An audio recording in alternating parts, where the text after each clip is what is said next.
आतापर्यंत वाहताज हे उस्ताद झाकीर हुसेन यांच्याकडून ऐकलेलं, आता बहुधा श्रेयस आणि मंजिरीकडून ऐकायला मिळेल वाहताज. पण तुक्या मराठीची जमीन नेमकी कुठे आहे ती त्यांची वडिलोपार्जित आहे आणि ती थेट आग्र्याला, म्हणजे दिल्लीचं तख्त राखतो महाराष्ट्र माझा असं होतं, आता बहुधा आग्र्याचंही तख्त राखतोय महाराष्ट्र माझा असं विचारावं लागेल. नाही, बरोबर बोलला बाबा. कसं आहे, शेतकऱ्यासाठी जमीन म्हणजे आपली आई असते.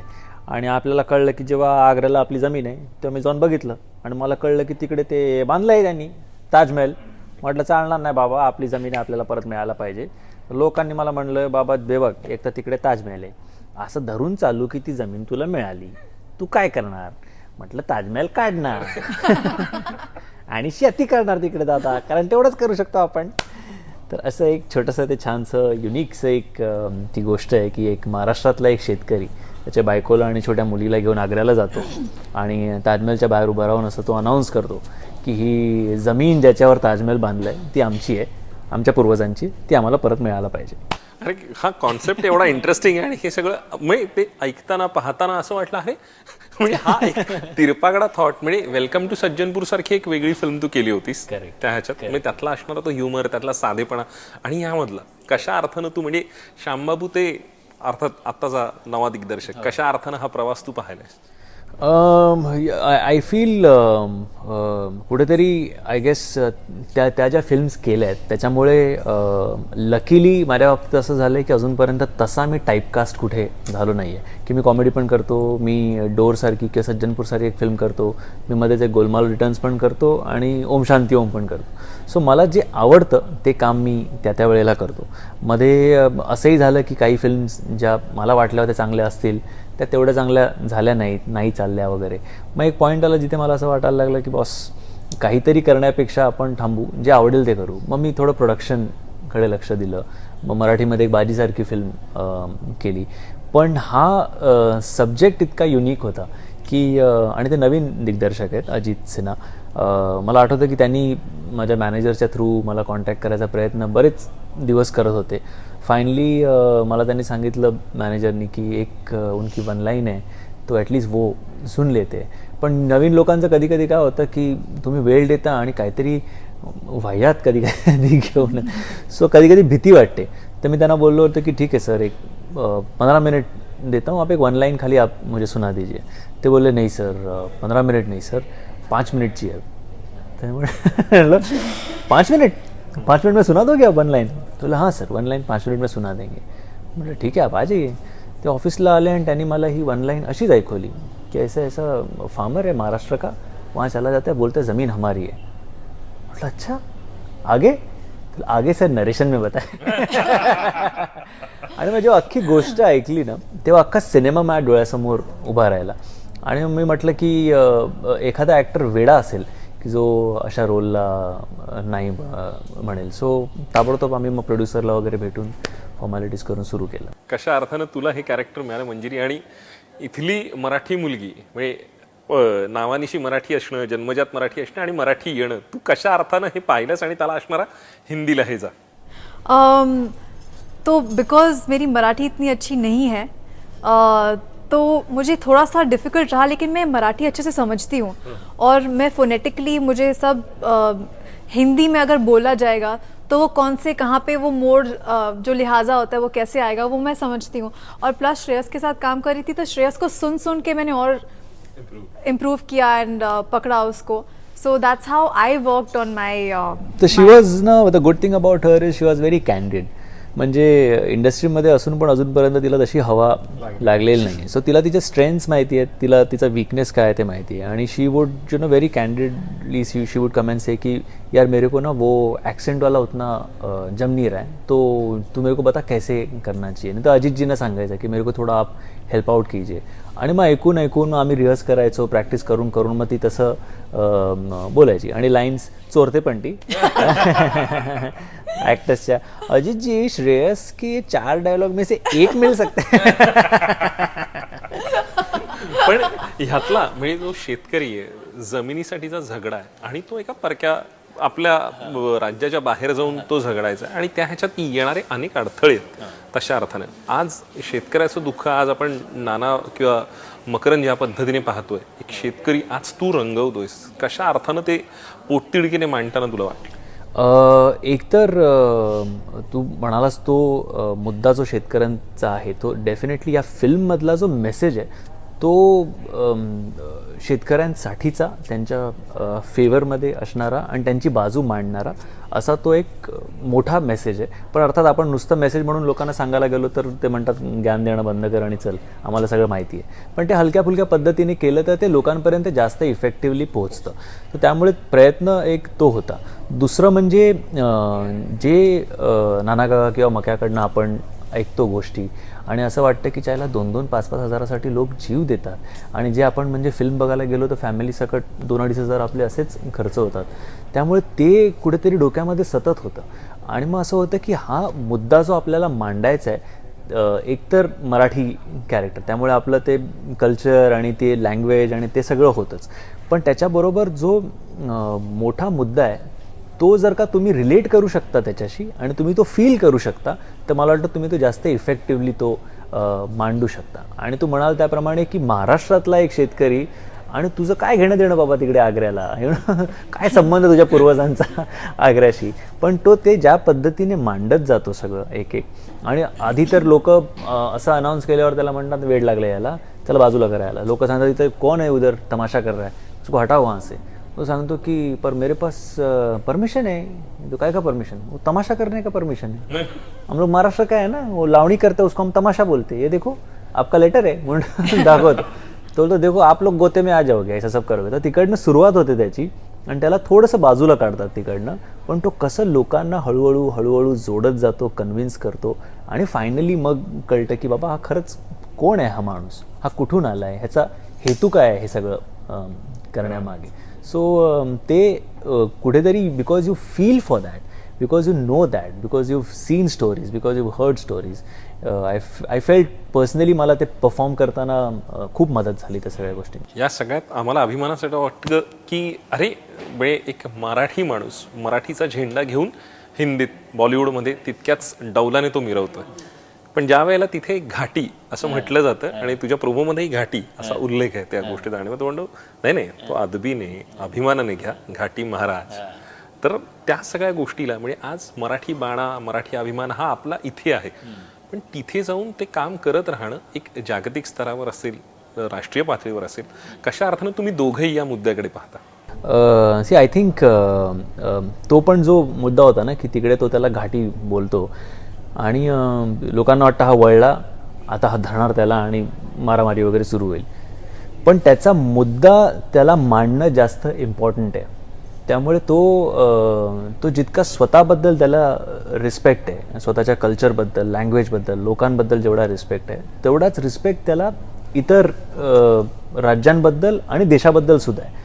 त्यामुळे when you will see the film you will know की तिकडे तो जेव्हा त्याच्याशी बोलतो त्याला पहिला सांगतो की इज्जत से बोलने का श्रीमान घाटी महाराज. काय को मालूम है, हम लोग घाटी लोग ना घाट घाट का पाणी पी के लय शाना हो जाता है. तर तो त्याची बाजू मांडतोच, पण ॲट द सेम टाइम तो जो समोर भैया आहे त्याच्याबद्दल पण चांगलंच बोलतो की बॉस तुम्ही तुमची स्ट्रेंथ ओळखा, तुम्ही काय आहात, तुमची पॉवर काय आहे आणि तुमच्याकडे काय देणगी आहे ती पण तुम्ही ओळखा. यु नो, मग आपण आपापसात भांडण्यात काय अर्थ नाही आहे. जेव्हा एक हिंदुस्थानी दुसऱ्या हिंदुस्थानी बरोबर बोलेल ना तेव्हा हे सगळे लफडे झगडे वगैरे सगळे तिथेच संपून जाते.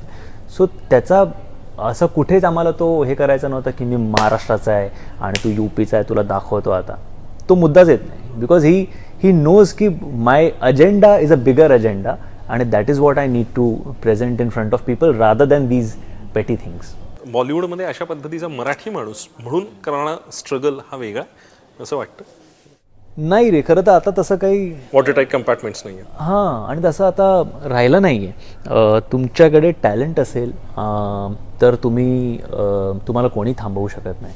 मग तुम्ही महाराष्ट्रीयन असा किंवा तुम्ही बिहारचे असा, यूपीचे असा, आणि हल्ली because of your social networking आणि वेब सिरीज किंवा वॉट एव्हर यु नो इंटरनेटमुळे तुम्ही छोटंसं काहीतरी करून ते इंटरनेटवर टाकलं ते कुठल्याही जगातल्या कोपऱ्यातल्या कुठल्या माणसाला तरी ते आवडू शकतं आणि तो ते व्हायरल करत सुटतो.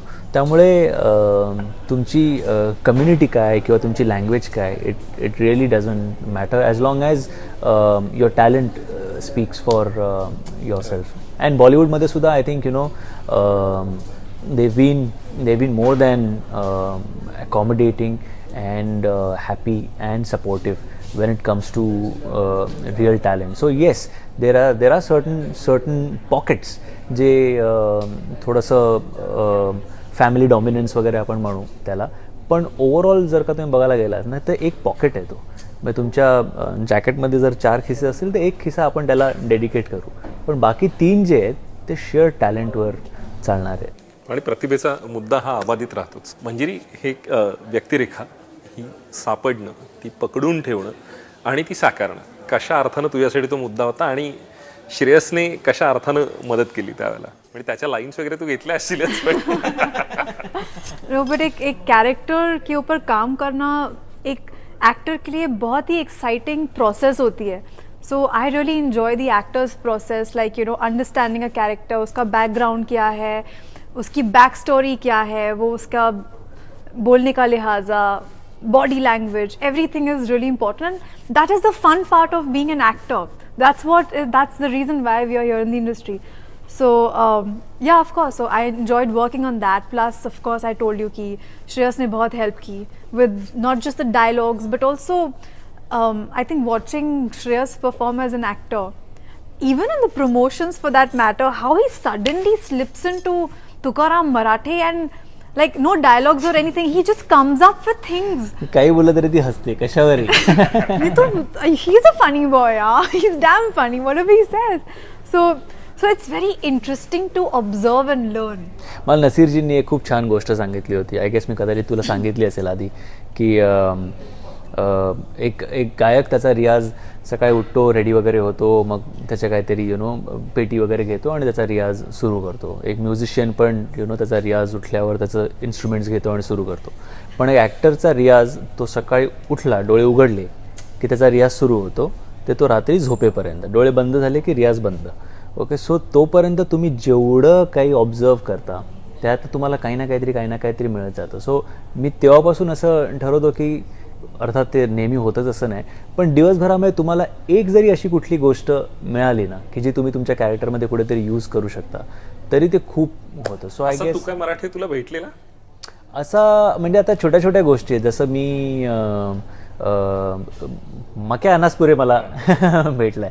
सो मक्याचा खूपसा इन्फ्लुएन्स ना तुक्या मराठीवर मक्याचा पण दिसेल, की आयसा काय को हां, तर मक्याची पण एक ती लयजा, त्याचा जो आहे ना बोलण्याची पद्धत आहे, तर माझ्या डोक्यामध्ये ते मक्यामुळे ते खूप डोक्यात सतत घोळत राहिलं की हे कुठेतरी यूज केलं पाहिजे.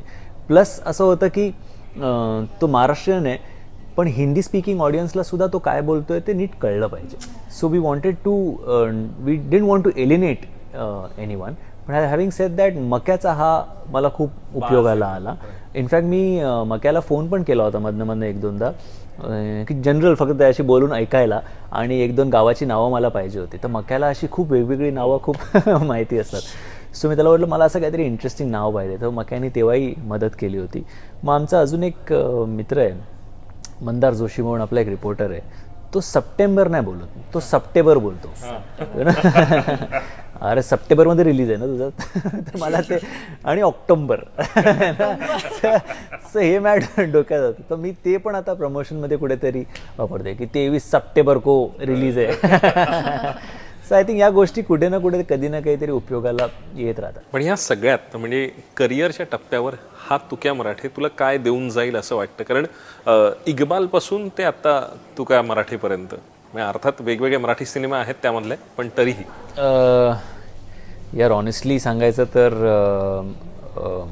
म्हणजे आम्ही खरं तर एक्सपेक्ट केलं नव्हतं, त्याच्याहून जास्त आम्हाला रिस्पॉन्स आता मिळू लागला आहे. सो आमच्यासाठी छोटीशी एक फिल्म होती की बाबा एक इंटरेस्टिंग फिल्म आहे, युनिक सब्जेक्ट आहे, ओरिजिनल सब्जेक्ट आहे. हां, सो आम्ही त्या पद्धतीने ती सुरुवात केली होती, आणि ज्या पद्धतीचा रिस्पॉन्स आता येऊ लागला आहे की कधी कॉलेजच्या ग्रुपमधनं कोणी, शाळेतल्या ग्रुपमधनं कोणी बाहेरमधनं, किंवा कोणी ऑडियन्स ज्यांनी थिएटरमध्ये ट्रेलर बघितला आहे तो मेसेज करणं.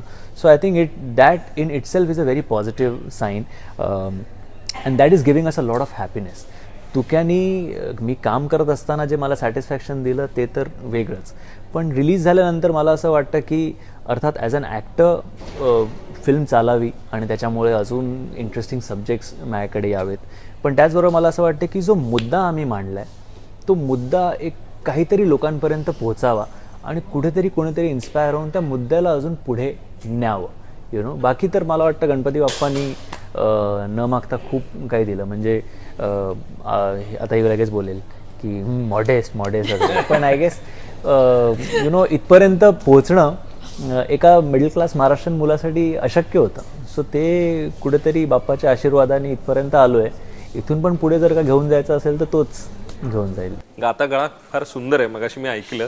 गाता गळा आणि उघडी पाठ दोन्ही सुंदर. बाईचं दोन्ही मला कळलं नाही.